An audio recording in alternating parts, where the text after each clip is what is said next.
우리는 힘들고 어려울 때 시편을 많이 읽죠. 그래서 시편을 평가하기를 성경 속의 작은 성경. 그래서 성경의 모든 내용이 또 시편 안에 다 압축되어 있다. 특별히 힘들고 고난 중에 시편을 보면은 그 안에 모든 모델들이 다 있고 탄식과 절규와 탄원으로 시작해서 감사와 기쁨과 평강과 찬송으로 전환되는 것을 우리가 잘 볼 수가 있습니다. 믿음의 사람들의 믿음의 고백이 거기에 들어있죠. 하나님 밖에는 나의 위로가 될 자가 없으시다. 이런 고백들이 그 안에 있습니다. 나의 슬픔은 너무나 엄청나고 끝이 없다. 오직 하늘에 계신 하나님만이 그것을 아십니다. 이런 고백이 나오죠. 아무도 나를 위로할 수가 없고 위로하려고 하지 않는다. 그때 하늘에 계신 하나님 외에는 아무도 나를 위로할 수가 없습니다. 이렇게 얘기를 하죠. 어떤 고백입니까? 사람은 몰라도, 사람은 듣지 않아도 하나님만은 아시고 하나님만은 들어주신다. 그리고 위로해 주신다는 믿음의 고백과 확신입니다. 보통 이제 우리가 사람들을 만나다 보면 관계성이 좋은 사람들이 있고 관계성이 떨어지는 사람들이 있어요. 그렇죠? 관계성이 좋은 사람들과 함께 있으면 즐겁습니다. 왜냐하면 신나고 소통이 되고 대화가 되죠. 근데 관계성이 떨어지는 사람들하고 만약에 있게 되면 좀 마음이 답답하고 불편합니다. 오래 있고 싶지가 않죠. 대화하기가 힘들죠. 왜 그럴까요? 관계성이 좋은 사람들은 잘 듣습니다. 잘 들어요. 그리고 그 마음을 공감합니다. 알아주고. 그리고 대화가 그렇게 풀려나가는 거죠. 근데 관계성이 떨어지는 사람들은 듣지를 않습니다. 말을 해도 듣지를 않고 알려고 하지도 않습니다. 그죠? 그리고 자기 말만 하고 있습니다. 이게 공감 능력이 떨어지는, 귀가 닫힌 관계성이 떨어지는 사람들이죠. 우리는 어떤 사람일까요? 우리는 누군가가 이야기를 할 때 잘 듣고 누군가가 그 얘기를 할 때 그 얘기에 대해서 잘 집중해서 반응하고 대화를 하는 사람인지, 아니면 다른 얘기로 돌아가고 듣지 않고 내가 알고 있는 것을 막 말하는 사람인지, 이걸 생각해 볼 수가 있겠죠. 근데 사람은 연약하기 때문에 관계성이 좋을 때도 있고 나의 영적인 여유와 나의 어떤 육신적인 여유와 상태에 따라서 관계성이 떨어질 때도 있습니다. 우리는 기복이 있죠. 그렇지 않습니까? 그렇지만 전능하신 하나님은 기복이 없으십니다. 다 들어주시죠. 그리고 알고 계십니다. 그렇기 때문에 이 믿음의 선진들의 고백이 하나님은 아십니다. 하나님만이 나를 위로하실 수 있습니다. 이런 고백을 하게 되는 것이죠. 예수님은 요한복음 14장 27절에 이렇게 말씀하시고 약속해 주십니다. 평안을 너희에게 끼치노니 곧 나의 평안을 너희에게 주노라.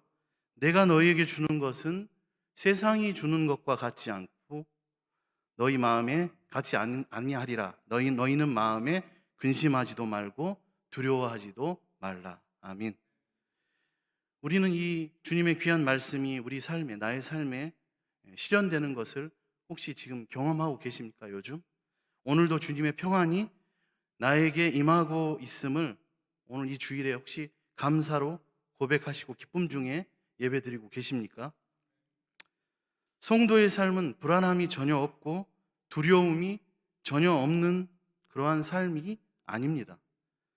태풍이 불고 비바람이 칠 때면 바다의 높은 파도가 일렁이고 모든 것을 삼킬 것처럼 요동하지만 정작 이것은 수면 위에서만 일어나는 현상이죠. 바다 깊은 곳은 고요합니다.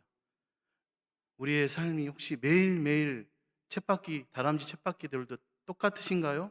아니면 다르신가요? 매일매일 크고 작은 그리고 다른 다양한 삶이 우리에게 다가오고 있습니다. 하루하루가 그렇습니다.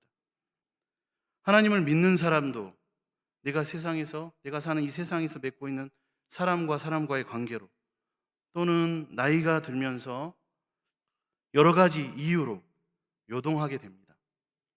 갱년기 증상이나 육신의 또는 심리적 불안감과 우울감이 우리의 삶을 불안하게 하고 우리 마음에 사로잡기도 합니다. 쉽게 흥분하고 가라앉히지를 못하고 크게 다투듯이 평소에 말을 하게 되고 마음이 상하고 그 상한 마음이 좀처럼 쉽게 회복되지 않고 잘잘못을 따지기보다는 막 서운한 마음이 들어서 왠지 모르게 내 마음이 허하고 공허하고 부족하고 채워지지 않는다는 감정이 들 때가 있습니다. 저도 있고 우리에게 있습니다. 당연합니다. 왜 당연할까요? 우리는 사람이니까, 연약하니까. 그런 마음이 없으면 어떻게 사람이라고 할 수 있겠습니까? 그럼에도 불구하고 하나님의 말씀을 우리가 가까이 하면 영혼의 깊은 곳에 하늘의 평안이 깃들게 된다는 것을 우리는 그 사실을 반드시 믿어야 합니다. 예수님께서 방금 말씀하신 평안을 너희에게 주노라. 주님이 우리에게 주신 선물, 이 영혼의 평강, 평안함을 함께 누릴 수 있는 저와 여러분 우리 모두가 되시기를 바랍니다.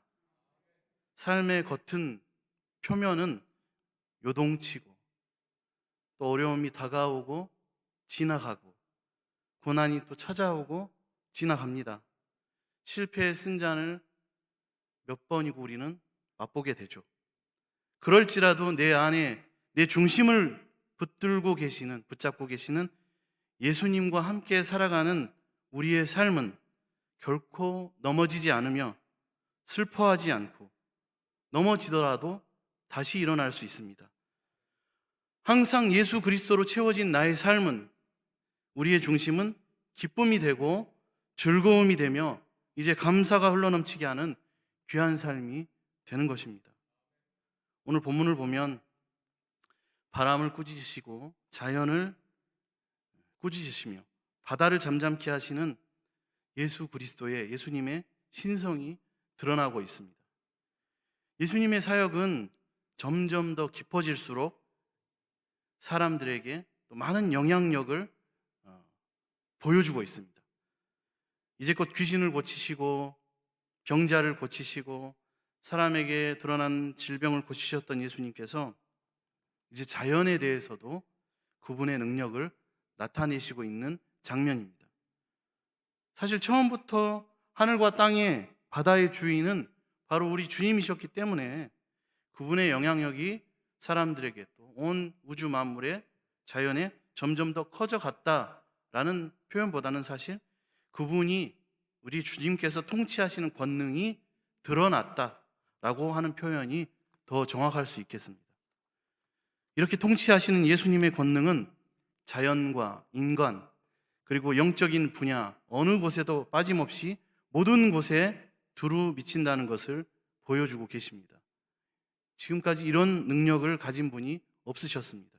그래서 예수님을 따른 제자들마저도 그가 누구이기에 바람과 바다도 순종하는가? 라고 질문을 던지고 의아해하고 있습니다. 여기서 한 가지 물을 수 있습니다. 만약에 누군가 나를 위기에서 건져내서 내가 죽을 고비를 넘기도록 도와주었다면 우리는 어떻게 행동하고 어떻게 우리는 우리의 마음을 표현해야 할까요? 이른바 이것을 생명의 은인을 우리가 만났다고 한다면 그 사람에게 느끼는 나의 감정은 너무나 감사하다. 너무나 감사하다. 이게 맞는 것입니다. 우리가 감사의 표현으로 나에게 새 생명을 주시고 새로운 인생을 살게 해주셔서 너무나 고맙습니다. 라고 그분에게 진심으로 얘기하고 그가 만약에 사례를 바라면 사례를 주는 것이고 그가 도움을 바라면 도움을 줄 수 있는 한 최선을 다해서 내가 은혜를 갚는 심정으로 돕는 것이 바로 은혜를 알고 사는 사람의 모습이라고 할 수 있습니다. 그런데 오늘 말씀에 험한 파도, 광풍이 일어나서 물결이 배에 부딪히고 그 물이 배에 가득한 지금 이러한 상황에 배가 곧 가라앉을 지경이 되었습니다. 그런데 주무시던 예수님이 일어나셔서 바람을 꾸짖으시고 바다에게 잠잠하라 이렇게 명령하시니 모든 문제가 순식간에 해결되었습니다.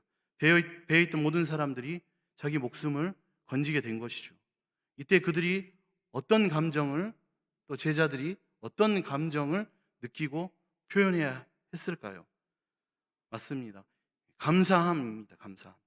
근데 그들이 지금 감사하고 있습니까? 아닙니다. 제자들은 오히려 지금 의아해하고 있습니다. 어리둥절하고 있고 보고도 믿을 수 없고 한 번도 보지 못한 이런 광경에 입을 떡 벌린 채로 꿈만 같은 이 상황 가운데 빠져 있습니다. 그리고 주님도 아니고 옆에 있는 사람에게 이런 능력을 가진 사람이 누구냐 놀라서 서로 묻고만 있을 뿐입니다. 경험해 볼 수도 없는 이러한 기적과 같은 신기한 현상을 경험하고 난 제자들이 당연히 감사함이라는 감정을 느끼고 표현해야 마땅했지만, 그런데 그들은 그렇지 못하고 도대체 어떤 방법으로 이 바람과 바다를 잠잠케 하였는가, 이러한 질문과 의문점을 갖게 되었다는 것이죠. 무슨 이유로 그가 그런 능력을 가지게 되었나 라고 풀리지 않는 의문점을 갖게 된 것입니다. 예수님을 경계하고 오히려 두려워하고 그분에 대한 온전한 믿음과 확신을 갖지 못하고 있는 모습입니다. 지금 제자들이 가져야 하는 질문은 도대체 예수님이 어떤 분이시길래, 예수님은 누구시길래 라는 질문이 아니었습니다. 이전부터 제자들은 예수님의 기적과 놀라운 능력을 수없이 봐왔던 자들이었습니다. 귀신 들린 자를 고치고 병든 자를 일으키시고 죽은 자를 살리시기까지 하던 예수님의 능력은 제자들이 상상할 수 없는 그 이상이었습니다. 그런데 여전히 그들은 이 믿음 없는 질문을 오늘 쏟아놓고 있는 것입니다. 그가 누구이기에? 그들은 우리가 왜? 라는 질문을 주님이 아니라 자기 스스로에게 지금 던져야만 했습니다. 우리가 왜? 그러한 예수님이 우리와 함께 계시는데, 능력의 예수님이, 세상을 이기시고 승리하신 예수님이 우리 옆에서 주무시고 계셨는데 우리가 왜 염려부터 하였는가? 왜 우리는 믿지 못하고 있는 것인가? 라고 스스로에게 질문을 던져 봐야만 했습니다. 자신을 돌아봐야만 했다는 것이죠. 이 말씀이 오늘 우리에게 주시는 하나님의 말씀입니다. 생사화복의 주관자, 천지 만물을 창조하신 하나님을 저와 여러분은, 우리는 믿고 의지합니다. 나의 아버지, 나의 방패, 나의 구원의 뿌리시오, 나의 주님, 나의 삶의 주관자이시오, 내 모든 행동의 처음과 끝이 되시는 분이십니다. 고백합니다. 찬양합니다. 우리는 수도 없이 많은 믿음의 고백들을 드립니다. 하나님을 찬양하고 예수 그리스도를 따르고 있습니다. 따르기를 원합니다. 그런데 정작 우리의 능력으로 헤아릴 수 없는, 이해할 수 없는 깊고도 큰, 그리고 길고도 넓은 그러한 어려움들을 만나게 되면 예수님을 먼저 생각하기보다는 나의 경험과 내 주변의 사람과 돈과 나의 능력으로 이 문제를 먼저 해결보고자 하는 것입니다. 제자들이 오늘 그랬습니다. 갈릴리 바다에 대해서 아는 것들이 너무나 많았습니다. 지형과 기후, 모든 것을 잘 안다고 자부하는 사람들이었습니다. 평생을 갈릴리 바다에서 고기 잡던 어부들이었습니다. 그런데 이 갈릴리 바다에 대한 지식이 그들을 오히려 두렵게 만들었습니다. 바람과 파도가 높이 일면 처음부터 이 배를 띄우지 않았을 것입니다. 다른 배들도 함께 바다로 나아간 것을 보면은 오늘 날씨는 좋았을 것으로 보여집니다. 그런데 갑자기 마주한 광풍과 큰 물결, 이 엄청난 혼란과 고난은 그들로 하여금 이제 우리가 죽게 되었다, 우리가 이제 다 죽게 되었다 라고 생각하게 만들었습니다. 분명 제자들이 이 광풍과 높은 파도를 만났을 때 나름대로 자기들 나름대로 해결 방법을 찾았을 것입니다. 그런데 생각처럼 되지 않는 것이죠. 생각처럼. 예수님과 함께 출발했던 다른 배들은 그 후에 언급이 없는 것을 보니까 파도의 길을 잃었거나 되돌아가는지도 모르겠습니다. 이 말씀이 전하는 중요한 교훈은 우리 노력으로 되지 않는 일이 있다는 것입니다. 천국의 비유를 보면 농부가 씨를 뿌리고 나서 열매 맺기까지 잘 가꾸고 땀 흘리는 농부의 노력과 수고가 필요합니다. 반드시. 그것이 열매를 잘 맺는 결정적인 원인이 되는 것은 아닙니다. 하나님의 돌보심이 열매를 맺게 하는 것입니다. 마치 이처럼 오늘 이 바다 한가운데에 있는 배도 갑작스러운 광풍과 환란을 만난 배도 주님의 인도하심에 따라 그 결과가 결정된다는 말씀입니다. 우리가 그렇습니다.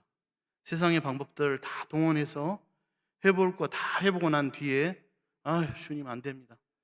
이제 도와주십시오. 이러고 있습니다. 그럴 때가 많이 있습니다. 우리 아이들에게 아이스크림을 주잖아요. 이게 쭈쭈바, 꼭지 달린 거. 이것을 이제 따주려고 하면 빨리 달라고 하잖아요. 먹고 싶으니까. 빨리 주라고 난리를 치면 줍니다. 근데 저희 꼭지를 잘 따지를 못해요. 어린아이들은. 그죠? 혼자서 막 이제 애를 씁니다. 분명히 전에도 먹어봤기 때문에, 해봤기 때문에 잘 될 줄로 생각을 합니다. 근데 시간이 지나면 조금씩 녹잖아요. 만지다 보면. 근데 점점 녹은 아이스크림 꼭지를 나중에 자기가 딱 돌려서 따면은 어떻게 됩니까? 애들 옷에, 얼굴에 이제 다 튀는 거죠. 더 큰 상황이, 어려움이 벌어집니다. 이제 막 옷을 입혔는데 그런 일이 일어나면 이제 부모님 열이 나는 거죠. 처음부터 내 힘으로 되지 않는다라는 것을 우리가 안다면 나의 방법, 내 의지대로 하나님을 움직이려고 하는 것이 아니라 하나님께 온전히 맡겨야 합니다. 결국 하나님께서 다 해결해 주십니다. 하나님 다 가르쳐 주시고 그저 우리는 순종함으로 은혜를 받고 축복을 누리면 되는 것이었는데 그것을 조금 늦게 받으면 어때서, 남보다 좀 더 기다리면 어떠해서 우리는 조급함으로 일을 그르칠 때가 많이 있습니다. 내 방법으로. 하나님의 계획이 뭉그러지는 것이죠. 모든 문제를 다 해결하실 하나님의 은혜가 있는데 조급함으로 그르치는 거죠. 우리 방법대로 다 해보고 안 되지 그제서야 두려움이, 근심이 생깁니다. 어찌합니까? 두렵습니다. 도와주십시오. 어찌합니까? 나부터 좀 살려주십시오. 성령님 뭐 하십니까? 나를 지금 건져주십시오. 이렇게 하게 되는 거죠. 우리가 하나님 나라에 살고 있다면, 주님과 동행함으로 천국을 누리고 있다면, 그분의 통치와 권능 아래 우리가 지금 살아가고 있다면 우리는 처음부터 염려할 이유가 없습니다. 그렇지 못해서 염려하고 걱정하는 오늘 제자들의 모습이고 바로 우리들의 모습입니다. 우리는 신비하고 특별한 것, 자극이 강한 것을 원합니다. 사람들이 그렇죠. 그래서 오늘 본문의 말씀처럼 나에게도 하나님이 이렇게 기적적으로 찾아오실 것이다 라는 잘못된 기대와 소망을 가지고 하나님을 바라봅니다. 좀 더 어려워지면 짠하고 영웅처럼 예수님이 나타나셔 달려와서 도와주실 것 같고, 내가 정말로 포기하는 그곳에 성령님 마치 나를 위해 예비하신 것처럼 기적적인 해결책이 기다리고 있을 줄로 착각합니다. 그게 믿음이라고 생각하고 때로는 그런 곳을 막 찾아다닙니다. 아닙니다. 그렇지 않습니다. 절대로 그렇지 않습니다. 그와 반대로 하나님은 아주 일상적이고 반복적인 것, 그리고 아무렇지 않게 지나치는 우리의 일상 한가운데서 우리를 보고 계십니다. 아무렇지 않게 지나가는 우리의 관계 속에서 임재하고 계십니다. 그런데 우리는 매번 그곳에서 하나님의 얼굴을 보지 못하고 지나치고 무시합니다. 그리고 특별한 곳, 특별한 때만 하나님과 그분의 도우심을 찾습니다. 이 말은 매일매일 똑같은 일상에서 그 하루가 가지는 가치를, 우리에게 주어진 그 가치를 알지 못하는 사람에게는 어떤 기적과 신비가 아무 소용이 없다는 것입니다. 밥 한 공기에 온 우주의 신비와 하나님의 은총이, 은혜가 담겨 있습니다. 그렇게 하찮은 일상 가운데 하나님이 계신다는 것을 깨닫는 것이 초자연적인 신비를 믿는 것보다 더 위대한 믿음입니다. 큰 믿음입니다. 하나님이 일상 가운데, 일상 한가운데 임재하신다. 이것이 오늘 우리에게 알려주는 믿음입니다. 제자들은 물에 빠지는 것을 두려워했습니다. 물에 빠지면 죽는 줄로만 알고 있습니다.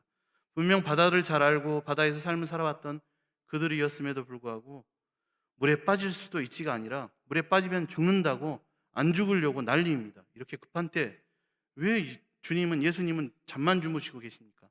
라고 묻는 것이죠. 이때 예수님은 제자들에게 믿음이 없다라고 책망하시고 질책하십니다. 이것은 제자들의 일상이었던, 제자들의 삶에 항상 계셨던 예수님을 이 순간 잊어버린 것에 대한 책망과 질책입니다. 저와 여러분, 우리는 어떻습니까? 하나님은 밭에 감춰진 보배처럼 우리가 매일 걸어 다니는 곳에 계십니다. 그걸 잊고서 엉뚱한 곳에서 신앙의 회복을 찾고 있지는 않습니까? 꽃 한 송이, 풀 한 포기, 하나님의 신비, 그리스도의 사랑을 그곳에서 우리는 맛볼 수 있습니다. 올라오면서도 가운데 지금 꽃을 쫙 나눴잖아요. 그것을 보면서도 하나님의 사랑을 느낄 수 있는 거죠. 하찮게 여기고 매번 더 강한 것, 더 신기한 것을 쫓고 사는 우리가 아닌가 돌아봐야겠습니다. 인생의 풍랑은 누구에게나 찾아옵니다. 교회를 잘 다닌다고 직분자라고 해서 비켜가지 않습니다. 고난은 눈이 없어서 크리스찬인지 아닌지를 구별해서 돌아다니지 않습니다. 그래서 요백에도 찾아갔고 예수님이 탄 배에 있는 제자들에게도 찾아왔습니다. 이와 같은 상황에서 풍랑, 고난을 돌파해 나갈 방법이 있다는 것입니다. 그것은 다름 아니라 우리와 항상 함께 하시는 임마누엘의 하나님, 그 하나님을 우리가 의심 없이 확신하고 믿음으로 바라보라는 말씀입니다. 그 하나님은 우리 풍랑 한가운데 우리와 항상 함께 계십니다. 우리 일상 한가운데 항상 계십니다. 사람의 힘으로도 해결할 수 없는 자연마저 오늘 주님의 통치에 굴복하고 복종하였습니다. 근데 사람은 너무나 어리석어 비유를 통해서 쉽게 말씀하신 예수님의 가르침에도 불구하고 여전히 믿음이 부족하고 깨닫지도 못하고 회개하지도 않습니다. 인간의 죄가 보여주는 전형적인 모습입니다. 내가 왜 염려하였는가? 내가 왜 믿음이 없었는가?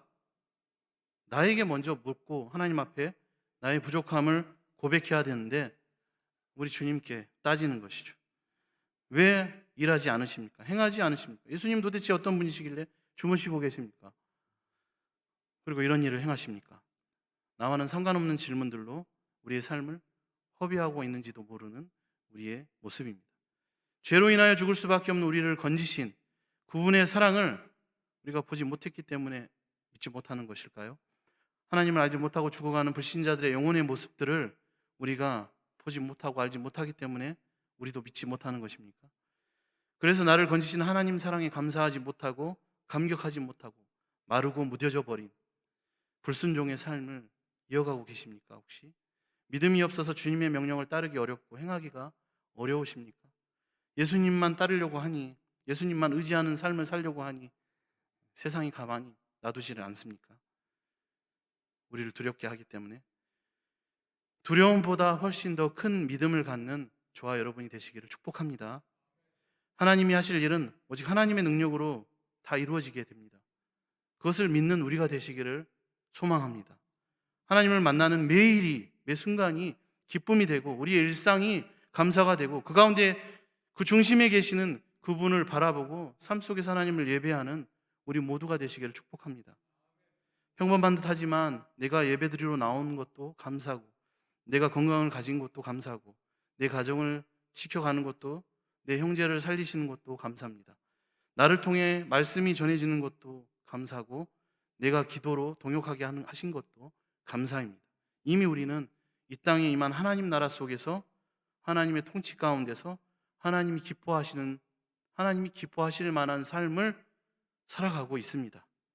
더 크고 놀라운 믿음으로, 두려움보다 더 큰 믿음으로, 믿지 않는 가정을 믿음의 가정으로, 믿지 않는 형제를 믿음의 형제로, 믿지 않은 열방을 믿음의 열방으로 변화시켜 나가는데 도구로 우리가 쓰임받고 능력의 하나님이 우리의 모든 것들을 해결해 주시고 우리의 삶을 이끌어 주실 줄로 믿고 확신하며 나가는 저와 여러분이 다 되시기를 축복합니다. 기도하겠습니다. 사랑의 하나님, 믿음보다 더 큰 두려움으로 인하여 고통받고 어려움 가운데 살던 우리에게 두려움보다 더 큰 믿음으로 다가오심에 감사를 드립니다. 우리 일상과 우리의 삶 한가운데 이미 계신 주님을 깨달아 알게 하시고 그 주님을 바라보고 그 주님과 함께함으로 참된 평안을 누리며 우리가 속한 가정에서부터 저 땅끝 열방까지 변화시켜 나가는 예수 그리스도의 참 제자요 큰 믿음의 군사가 되게 하여 주옵소서. 감사드리며 예수님의 이름으로 기도드립니다. 아멘.